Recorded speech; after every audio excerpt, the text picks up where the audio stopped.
अस्सलाम वालेकुम 10th class बेटे। लास्ट लेक्चर में हमने अपना फ्लावर जो है फ्लावरिंग प्लांट जो है sexual reproduction in flowering plants वो कंप्लीट कर लिया था। उसका लाइफ साइकिल भी जो है वो मैंने आपको डिटेल्स से बता दिया था। यहाँ पे दो इम्पॉर्टेंट नोट्स थे, वो मेरे ख्याल से मैं मिस कर गई थी, उनको मैं एक दफ़ा आपको बता देती हूँ। The flower is actually a condensed shoot with the nodes present very close to each other. The different parts of the flower are attached to the nodes. At all the structure present at one node are collectively called a whorl. Whorl की definition यहाँ पे दी हुई है। जो layers थी, जो मैंने आपको बताया था कि फर्स्ट whorl जो है वो जो है सेपल है, second is known as petal, third हमारी जो थी फिर एंड्रोशियम, उसके बाद गाइनोशियम आ रही थी। ये उसकी डेफिनेशन वर्ल की लिखी हुई है कि फ्लावर के ऊपर कंडेंस शूट्स में नोड्स जो हैं बेटे वो प्रेजेंट हैं, ठीक है। और ये नोड्स के ऊपर से फिर आगे जो है फ्लावर के डिफरेंट पार्ट जो है उसके साथ ही उस नोड्स के ऊपर अटैच होते हैं। All the structure present at A node जो होते हैं उनको कलेक्टिवली हम क्या कहते हैं, वर्ल कहते हैं। ये डेफिनेशन भी वर्ल की है, ये आप अंडरलाइन कर लें और यही आपने याद करनी है। different flowers have one to many carpels. They may be either be fused or free. जो पेटल्स मैंने आपको दिखाई भी थी और जो पढ़ाई भी मैंने आपको ये है कि पेटल्स कभी कभार अलग अलग सेपरेटली होती हैं और कभी कभार तमाम की तमाम पेटल्स जो हैं वो नीचे से एक दूसरे के साथ जो है वो जुड़ी होती हैं। मैं देखूंगी अगर मुझे कोई ऐसे प्लांट्स नज़र आए, कोई ऐसे फ्लावर नज़र आए जिनकी जो पेटल्स हैं जो फ्यूज्ड होंगी या जो सेपरेट होंगी, तो मैं आपको ज़रूर दिखाऊंगी। ये तो बात होगी पेटल्स की, और हमने पेटल्स की बात कर ली। फिर आगे पेटल्स भी ऐसी हैं, कार्पल्स भी ऐसी हैं। इसमें क्या है कि बहुत सारे कार्पल्स भी हो सकते हैं फ्लावर में, जो कि फ्यूज्ड भी हो सकते हैं या कि फ्री भी हो सकते हैं। कार्पल्स क्या था बेटे, कंबाइनली जो फीमेल रिप्रोडक्टिव पार्ट था उसको हम लोग गाइनोशियम जो है उसके एक यूनिट को हम लोग कार्पल कह रहे थे ना। तो ये कार्पल की बात हो रही है कि कार्पल जो है वन से लेकर एक फ्लावर में एक कार्पल भी हो सकता है और उससे ज़्यादा भी हो सकता है, फ्यूज्ड भी हो सकता है, फ्री भी हो सकता है। फिर आगे है थियोफ्रेस्टस। ये जो है एक साइंटिस्ट का नाम है, ठीक है, the successor of Aristotle. Aristotle के बाद ही आया था। ये एक फिलोसफर था। He laid a solid foundation of botany including the morphology and function of the flower. उसका जो मेन काम था वो किसके ऊपर था, बॉटनी यानी कि प्लांट्स के ऊपर काम था। उसने जो फ्लावर्स की मॉर्फोलॉजी है, आउटर स्ट्रक्चर जो है इसका, और इसके अलावा जो फंक्शंस ऑफ द फ्लावर है उस पर बहुत ज़्यादा इसका जो है काम है। He recognise the male and female sex parts of the flower and describe the pollination and fertilisation in flower. और इसका जो मेन कंट्रीब्यूशन है टूवर्ड बॉटनी वो क्या है कि उसने मेल और फीमेल सेक्स पार्ट्स जो है फ्लावर के वो बताए थे हमें, और जो पॉलिनेशन और फर्टिलाइजेशन का प्रोसेस है उसको डिस्क्राइब किया था। बेटे ये दो चीज़ें थी जो मैं उस दिन मिस कर गई थी, ये मैंने आपको आज कंप्लीट करवा दी। हमने अपना टॉपिक सारा कंप्लीट कर लिया था। इन द एंड मैंने आपको फ्लावर के दोनों पार्ट्स अलग से जो है मैंने आपको अच्छी तरह से एक्सप्लेन कर लिए थे। हमने लाइफ साइकिल भी जो है स्पोरोफाइट और गेमिटोफाइट जनरेशन का मैंने आपको अलग से अच्छी तरह समझा दिया था। Now open your biology book, page number बेटी आपने 80 ही में हम स्टार्ट करेंगे अपना नेक्स्ट टॉपिक जो हमने आज स्टार्ट करें, that is pollination. What is pollination? Pollination is defined as the transfer of pollen grain from flowers anther to stigma. The type of pollination are recognized: self-pollination and cross-pollination. Pollination क्या चीज़ है बेटे? Pollination क्या है? pollen grains का transfer होना कहाँ से? From anther से स्टिग्मा में। सेम फ्लावर भी हो सकता है एंड अदर फ्लावर भी हो सकता है। कैसे? ये देखो, अगर आप लोग ये डायग्राम पे अगर गौर से इस डायग्राम को देखें बेटे तो आपको समझ आएगी। दिस इज एंथर, ये एंथर है। एंथर फिलामेंट के ऊपर एंथर लगा होता है। एंथर के अंदर क्या थे बेटे? एंथर के अंदर पोलन ग्रेन्स होते हैं। इन पोलन ग्रेन्स का यहाँ से निकल के स्टिग्मा में जाना, ठीक है, इस पूरे प्रोसेस को हम लोग क्या कहते हैं? एंथर्स का में से पोलन्स का निकल के स्टिग्मा में जाने को हम पॉलिनेशन कहते हैं। पॉलिनेशन अपने फ्लावर में भी हो सकती है, सेम फ्लावर के अंदर भी हो सकती है, और पॉलिनेशन जो है वो दूसरे, यानी कि यहाँ पे कोई और फ्लावर होता तो ये जो यहाँ से पोलन्स हैं ये दूसरे फ्लावर में भी जा सकते थे, उसी प्लांट के दूसरे फ्लावर में भी जा सकते हैं, या अगर उसी तरह का प्लांट कहीं और लगा तो उसके अंदर भी इसके पोलन जो हैं जा सकते हैं। इन शॉर्ट, जो ट्रांसफ़र है पोलन ग्रेन्स की एंथर से स्टिग्मा में उसको क्या कहते हैं बेटे? उसको हम लोग पॉलिनेशन कहते हैं। पॉलिनेशन तो है it is of two types, एक है क्रॉस पॉलिनेशन और एक आपके पास आती है सेल्फ पॉलिनेशन। पहले हम लोग सेल्फ पॉलिनेशन पढ़ेंगे। इट इज़ डिफाइंड एज, ये नीचे, it is defined as the transfer of pollen grain from the anther to the stigma of same flower और other flower of the same plant. Self pollination क्या होती है? Self pollination ऐसी pollination है जिसमें क्या है, एक फ्लावर सपोज लगा हुआ है, उसी फ्लावर के एंथर से पोलन ग्रेन उसी फ्लावर के स्टिग्मा में चले जाएं, या पोलन ग्रेन जो है वो उस फ्लावर में ना जाएं बल्कि एक दूसरे फ्लावर में चल जाएं जो उसी प्लांट पे लगा हो। यानी कि अपने ही प्लांट के स्टिग्मा में जब जाते हैं पोलन्स तो उसको हम लोग क्या कहते हैं? सेल्फ पॉलिनेशन कहते हैं। क्या मैंने कहा? पोलन ग्रेन जो हैं, जो उनका एंथर से स्टेमन में स्टिग्मा में जाना, या तो अपने ही फ्लावर के स्टिग्मा में जाना या किसी दूसरे फ्लावर के स्टिग्मा में जाना जो उसी प्लांट पे हो वो फ्लावर भी, ठीक है, तो उसको हम लोग क्या कहते हैं? सेल्फ पॉलिनेशन कहते हैं।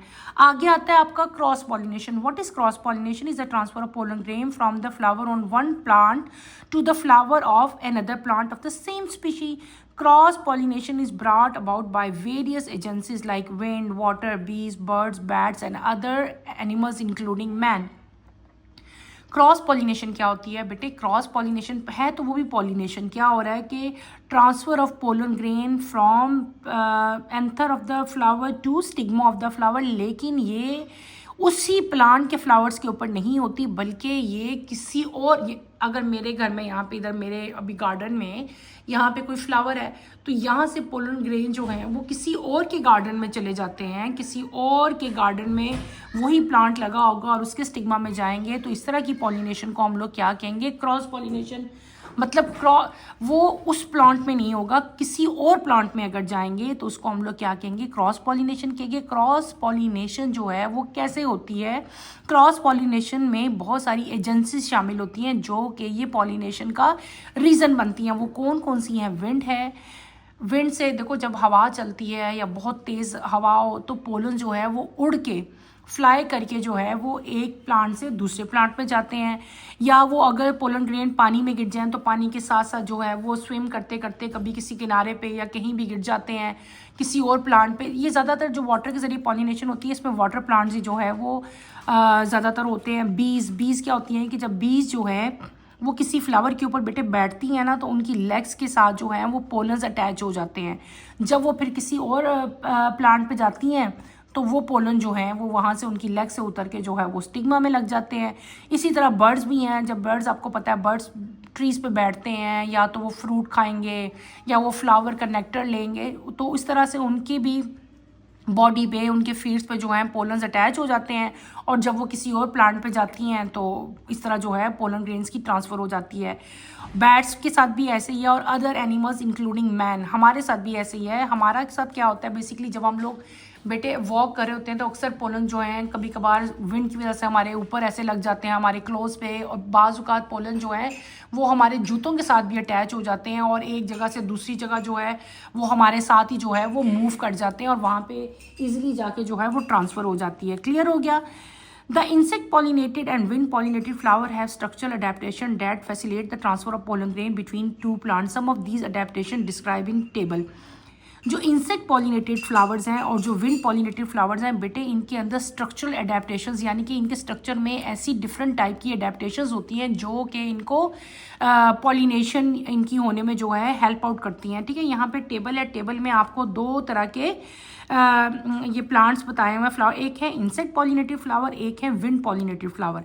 पहला ये फीचर्स हैं, पहला आपका फीचर जो है साइज़ है। वो फ्लावर जो इंसेक्ट के ज़रिए पॉलिनेटेड होते हैं जनरली वो फ्लावर जो हैं बड़े बड़े होते हैं, उनका साइज़ बड़ा होता है, और जो विंड के ज़रिए पॉलिनेट होना होता है वो स्मॉल होते हैं। अब वो स्मॉल क्यों होते हैं? वो स्मॉल इसलिए होते हैं ताकि वो एयर के साथ ईजिली जो है वो फ्लाई कर सकें हवा की वजह से। ठीक है, फिर जो इंसेक्ट्स की वजह से जो पॉलिनेटेड होते हैं उनके पेटल जो हैं ब्राइटली कलर होते हैं। ब्राइटली कलर होंगे तो वो इंसेक्ट को अपनी तरफ अट्रैक्ट करेंगे ना। और जो विंड पॉलिनेटेड है इनके पेटल ज़्यादातर डल इन कलर होते हैं। फिर नेक्टर, वो जो इंसेक्ट पॉलिनेटेड फ्लावर हैं उनका नेक्टर जो है वो बहुत हाई होता है, उनकी स्मेल, उनका नेक्टर, सारा कुछ जो है ना उनकी एक खुशबू होती है, एक स्मेल होती है जो दूर से ही इंसेक्ट को अपनी तरफ अट्रैक्ट करती है, लेकिन इनके अंदर कोई नेक्टर प्रोड्यूस नहीं होता क्योंकि इनको नेक्टर की ज़रूरत ही नहीं होती। इन्होंने किसी को अपनी तरफ तो अट्रैक्ट नहीं करना होता, ये तो विंड की वजह से आराम से जो है फ्लाई करके एक जगह से दूसरी जगह जो है वो ट्रांसफ़र हो जाते हैं। इनकी जो अरेंजमेंट है फ्लावर्स की, वो क्या होती है, उनका फेस हमेशा अपवर्ड होता है जो इंसेक्ट से करते हैं, और इनका जो है फ्लावर जो है वो डाउनवर्ड जो है वो होते हैं ताकि वो इजीली जब हवा चले तो वो नीचे गिर जाएं या हवा के साथ फ्लाई कर जाएं। फिर इनके स्टिग्मा और स्टेमन जो हैं ये क्या होते हैं, इनक्लोज्ड होते हैं किसके अंदर, पेटल्स के अंदर, ठीक है। और फिर जब वो फ्लावर पे आते हैं ना इंसेक्ट, उनका ब्राइट कलर देख के पेटल्स का, तो वो इजीली उनके साथ ट्रांसफ़र हो जाते हैं। Hang out of rings of petals, और इनके जो रिंग्स ऑफ पेटल्स हैं वो क्या होते हैं, वो बाहर की तरफ निकले होते हैं, ठीक है। स्मॉल नंबर ऑफ, इधर स्मॉल नंबर हैं पोलन ग्रेन्स के, ठीक है, और ये हैवी होते हैं, स्टिकी होते हैं। ये स्टिकी होते हैं तो ये इजीली उनकी लेग्स के साथ जो है वो स्टिक कर जाते हैं बर्ड्स के साथ।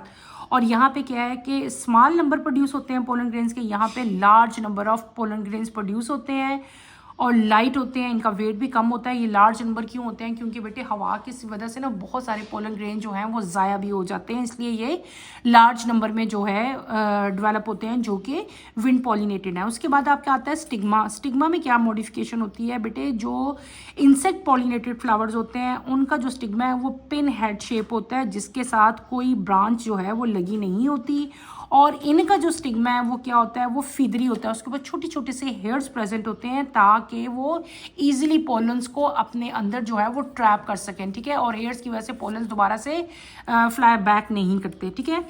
अब आपको उम्मीद करती हूँ कि क्लियर हो गया होगा बेटे। ये आपके डिफरेंसेस पेपर में भी अक्सर आते हैं कि what is the difference between insect pollinated flower and wind pollinated flower, ये आपने अच्छी तरह से करने हैं, ठीक है। अच्छा, ये आपकी बुक में इधर यहाँ पे दो जो है फ्लावर्स बताए हैं। ये वाला जो पहला आपको सनफ्लावर नज़र आ रहा है येलो कलर का बेटे, ये जो है ये आपको अगर देखो ये सनफ्लावर की जो पिक्चर बनाई है, ये बताया कि इंसेक्ट पॉलिनेटेड है क्योंकि ब्राइटली कलर होता है और बहुत बड़ा होता है साइज़ में, ठीक है।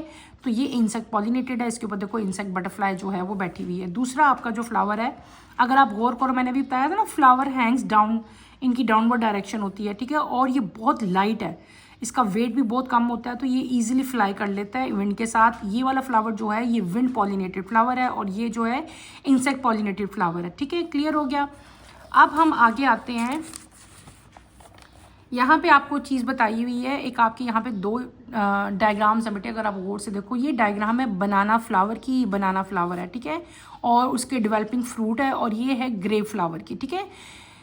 In some plants, ovary develop into fruit without fertilization inside their ovules. This process is known as parthenocarpy, and it results in seedless fruit, for example, bananas and seedless varieties of grapes. आपको पता है कि देखो एक phenomena हमने सारा कल पढ़ा था, ओवरी के अंदर ओव्यूल्स थे, ओव्यूल्स के अंदर एग सेल बन रहे थे, और जब पोलन वहाँ पे आते थे पोलन ग्रेन, तो स्पर्म और एग सेल में क्या होता था, फर्टिलाइजेशन होती थी, वो फर्टिलाइजेशन से जाइगोट बनता था, और जाइगोट फिर एम्ब्रियो में, और एम्ब्रियो फिर सीड में डेवलप होता था, ऐसे पढ़ा था ना हमने। लेकिन बेटे कभी कभार ऐसा नहीं होता, कभी कभार क्या होता है कि फ्रूट जो है वो फर्टिलाइजेशन के बगैर ही डेवलप हो जाता है। क्या हो जाता है, फर्टिलाइजेशन के बगैर ही जो है वो फ्रूट डेवलप हो जाता है इनसाइड द ओव्यूल, ओव्यूल के अंदर ही, ठीक है। इस तरह के प्रोसेस में जिसमें फ्रूट जो है विदाउट फर्टिलाइजेशन डेवलप हो जाता है, इस तरह के प्रोसेस को बेटे हम लोग क्या कहते हैं, पार्थेनोकार्पी कहते हैं। और इसके रिजल्ट में क्या होता है कि ऐसे फ्रूट डेवलप होते हैं जिनके अंदर सीड नहीं होता। कॉमन एग्जांपल इसकी बनाना है। बनाना तो बेटे सबने खाया होगा, बनाना का सीड तो नहीं ना होता, तो बनाना जो है वो पार्थेनोकार्पी के ज़रिए जो है वो मतलब फर्टिलाइजेशन नहीं होती इसकी, और इसी प्रोसेस से ये फ्लावर जो है फ्रूट बनता है, और इसके अंदर ये सीडलेस जो है फ्रूट है। दूसरी एग्जांपल इसकी सीडलेस वैराइटीज ऑफ ग्रेप्स है। सारे ग्रेप्स ऐसे नहीं होते, कुछ ग्रेप्स अगर आप लोग खाओ ना तो आपको पता, आप जब खाओगे तो आपको खुद ही फील हो जाता है उनके अंदर सीड्स होते हैं ब्लैक कलर के मोटे मोटे से। लेकिन कुछ ग्रेप्स ऐसे होते हैं जिनके अंदर सीड नहीं होते। जिनके अंदर सीड होते हैं वो तो फर्टिलाइजेशन से ही फ्रूट बनाना, जिनके अंदर सीड नहीं होते तो वो पार्थेनोकार्पी के ज़रिए जो है वो बनते हैं। छोटा सा टॉपिक था, इतना मुश्किल नहीं था। इसके आगे भी लिखा example of insect pollinated flowers, दो तरह के फ्लावर जो हमने भी पढ़े थे, इंसेक्ट पॉलिनेटेड और विंड पॉलिनेटेड, उनकी नीचे एग्जाम्पल्स दी हुई हैं। Are buttercup, rose, wallflower, sunflower, orchid. ETC example of wind pollinated flower are grass, hazel, willow and corn. दो तरह के बेटे ये फ्लावर्स हैं, एक है इंसेक्ट पॉलिनेटेड, एक है विंड पॉलिनेटेड। दोनों की आपको एग्जांपल दी हुई है। इंसेक्ट की क्या दी हुई है? बटर कप दिया हुआ है बेटे, रोज़ दिया हुआ है। रोज़ तो सबने देखा हुआ है ना, गुलाब का फूल जो होता है। बटर कप शायद पता नहीं आपने देखा है कि नहीं, बहरहाल मैं कोशिश करती हूँ कि आपको ये मैं दिखा सकूँ। एक वॉल फ्लावर है, ठीक है, एक सनफ्लावर है, सनफ्लावर से भी आप सब लोग फैमिलियर होंगे, और एक ऑर्चिड है, ठीक है। और जो विंड पॉलिनेटेड फ्लावर्स हैं वो कौन कौन से हैं? ग्रासेस हैं, ठीक है, हैज़ल है, विलो है एंड कॉर्न है, ठीक है। ये एग्जाम्पल्स थी, एग्जाम्पल्स भी आप लोगों ने अच्छी तरह करनी है। आज का टॉपिक बेटे मैं यहीं पे एंड करूँगी। नेक्स्ट लेक्चर की नोटिफिकेशन के लिए आप चैनल को शेयर करें, सब्सक्राइब करें और लाइक करें। अल्लाह हाफिज़ स्टूडेंट्स।